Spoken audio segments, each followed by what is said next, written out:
నాంది పలుకుతున్న power star జనసేనాని డిప్యూటీ సీఎం కొణిదెల పవన్ కళ్యాణ్. ఎందుకు ఈ మాట అనాల్సి వస్తుందంటే కడపలోనండి. కడపలో డిప్యూటీ సీఎం పవన్ కళ్యాణ్ గారు ఇప్పుడు పర్యటన. ఏంటి ఆ పర్యటన? దేనికోసం వెళ్తున్నారు? రాజకీయాల కోసం కాదు, ఏదో సాధించాలని ఓట్ల కోసం కాదు, లేకపోతే ఒక సభ పెట్టి ఒక మీటింగ్ పెట్టి పెద్ద గ్యాదరింగ్ పెట్టి ఈ కార్యక్రమం చేశానని చెప్పి మీడియాలో చూపించుకోవడానికి కాదు. తన శాఖలో అది ఏ స్థాయి ఉద్యోగం అనియండి, ఆయన రేంజ్కి ఆయన ఉన్న పోస్ట్కి ఇప్పుడు పెద్ద శాఖ ఏం కాదు, ఇది అంత పవర్ఫుల్ అంశం కాదు. ఇప్పుడు ఆయన వెళ్ళాల్సిన అంశం గురించి నేను మాట్లాడుతున్నాను. కానీ ఆయన వెళ్ళారు. దేనికి వెళ్ళారు?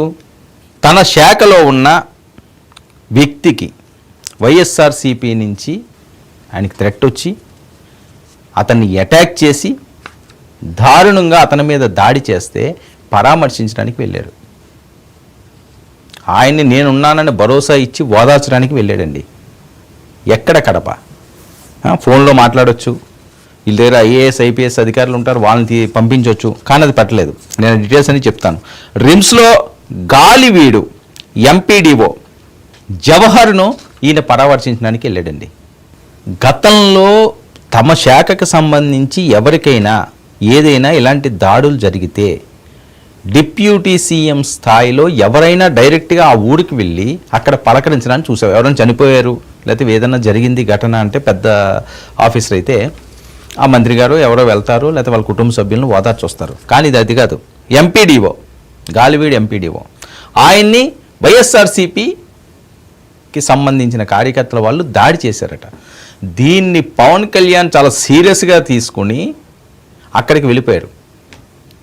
ఎందుకు ఈయన అక్కడికి వెళ్ళాల్సి వచ్చింది అంటే మరొకసారి ప్రభుత్వ అధికారుల మీద, ప్రభుత్వ ఉద్యోగుల మీద ఎవరన్నా చెయ్యి వెయ్యాలని ఆలోచన వచ్చినా, అటాక్ చెయ్యాలని చూసినా తోలు తీసేస్తాము అని చెప్పడానికి. ఆయన డైరెక్ట్గా లైవ్లో మాట్లాడిన మాటలు ఇవి. తోలు తీసేస్తాను అంటున్నాడు ఆయన. అనవసరంగా ఆయన్ని గెలుకుతున్నారేమో అనిపిస్తుందండి. ఎందుకంటే ఇంతకుముందు పరిస్థితి వేరు. ఈ గ్రామంలో ఇది అయ్యింది, మనం ఏదన్నా చేసేయచ్చు, మనకు రాజకీయం అండ ఉంది, మన ఎవడో పట్టించుకోడు, ఏదన్నా మనం చలాయించవచ్చు అనుకున్న వాళ్ళందరికీ కూడా ఇప్పుడు పడిపోతుంది. ఎందుకు పడిపోతున్నదంటే ఈయన అలా ఉంటుంది, ఈయన తత్వం. సామాన్యంగా ఈయన ఊరుకోడు కదా, చూస్తూ ఊరుకోడు, వెళ్ళి పడిపోతుంటాడు మీదన. అలాంటి వాళ్ళతో చాలా కష్టం. ఎంపీడీఓని పరామర్శించడం ఏంటన్నది ఒక సంచలనమే ఇది. ఎందుకంటే ఈ స్థాయి వ్యక్తులు వెళ్ళరు, ఫోన్లో పరామర్శిస్తారు, లేకపోతే వీడియో కాల్ చేస్తారు. ఏమండి బాగున్నారా, మీకు మంచి వైద్య సదుపాయాలు అందిస్తామండి, మీరు బాగా రెస్ట్ తీసుకోండి, మీకు లీవ్ కూడా శాంక్షన్ చేస్తాము, ఎవరైనా దీని మీద దాడి చేసిన వాళ్ళు ఎవరైనా ఉంటే వాళ్ళు మేము కఠినంగా శిక్షిస్తామని చెప్పి కంటి తుడుపు ఓదార్పు మాటలు ఉంటాయి. ఈయన అలా కాదు, డైరెక్ట్గా వెళ్ళిపోయాడు. ఇది ఏం జరిగిందంటే వైసీపీ నేతల దాడిలో ఈయన గాయపడ్డారు. దాడికి తెలిసిన వెంటనే ఈయన సీరియస్ అయ్యాడు. నిన్నే ఫుల్ ఫైర్ అయిపోయాడు ఈయన. ఎవరు చేశాడు, ఏం చేశారు, మొత్తం లిస్ట్ అంతా తీసుకొచ్చి మొత్తం అందరం లోపల తోయండి, మక్కలు ఎరగదీయండి అని.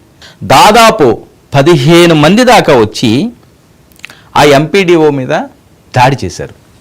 ఇది చెప్తున్నది ఏంటంటే వైసీపీ వాళ్ళు 15 మంది.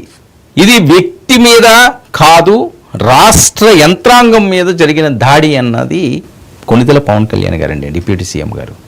చాలా తక్కువ మంది ఈ రకంగా మాట్లాడతారు. ఎవరైనా కొట్టుకున్నారనుకోండి, ముఖ్యంగా గ్రామీణ ప్రాంతాల్లోని, పంచాయతీ ప్రాంతాల్లోని, మండల కేంద్రాలయాల్లో రెగ్యులర్గా జరిగే ప్రాసెస్ ఇది. వాళ్ళకి ఏవో వివాదాలు ఉంటాయి, బంధువు అయి ఉండొచ్చు, లేకపోతే స్నేహితులు అయి ఉండొచ్చు, లేకపోతే బద్ధ శత్రులు అయి ఉండొచ్చు. ఎవరికి అవకాశం వస్తే వాళ్ళు అడ్వాంటేజ్ తీసుకుంటారు. ఆ టైంలో ఇలాంటి దుమ్మిలికి పాటుపడుతుంటారు.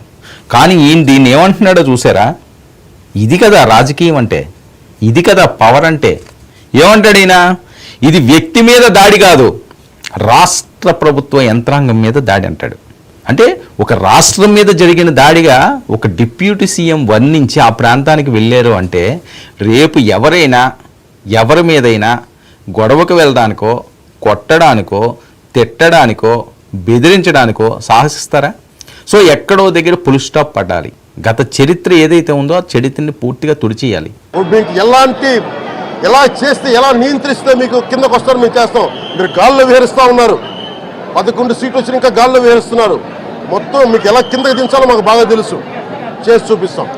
ఇదే కాదు, ఈ సందర్భంగా ఏ నాయకులకైనా సరే అధికారుల మీద దాడి చేసినా, అధికారులు విధులు నిర్వహిస్తుంటే అడ్డుకున్నా చాలా కఠినమైన చర్యలు ఉంటాయి. ఈరోజు నేను వచ్చి ఇక్కడ ఎందుకు వచ్చాను జవహర్ బాబు గారి దగ్గరికి అంటే, ఆయన ఒక ఎస్సీ ఎస్టీ కులానికి సంబంధించిన వ్యక్తినో వీటి గురించి అని కాదు, ఎవరైనా సరే ఇర్రెస్పెక్ట్ ఆఫ్ కాస్ట్ ఆధిపత్య ధోరణితోటి కనుక దాడి చేసి విధుల నిర్వహణకు అడ్డం వస్తే ఇది ఉపేక్షించే ప్రభుత్వం కాదు.